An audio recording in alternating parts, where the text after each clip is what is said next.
गत 29/9/2020 रात्रि घटनाटी घटी बिंजारपुर थाना अंतर्गत बाछोल ग्राम गोटे कटुरी आसामी गुरुचरण बेहेरा तांकर बापा बाईधर बेहेरा को हत्या करथिले राति आसामी एवं तांका बापा गोटे घरे रोहुतिले एवं तांको भितरे रेशन चाउल पाई विवाद थिला।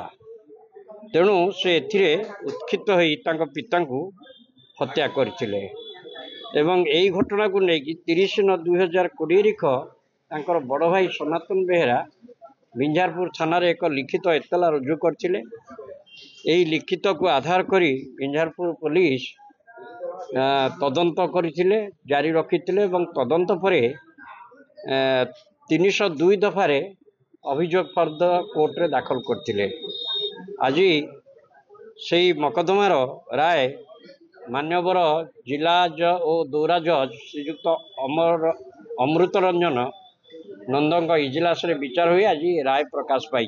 दोषी को आजीवन 302 दफारे आजीवन कारादंड दंडित करने संगे संगे 20,000 टंका जरिमाना करा जायछि एवं अनादय 6 मास जेल दंड आदेश करा जायछि। केस रे सरकार तरफ प्रोसिक्यूशन साइड रु 17 जन साक्षी कोर्ट रे देइथिले एवं 18 गोटी दस्तावेज के विचार को नहीं आसामी की दंड विधान करा जायछि।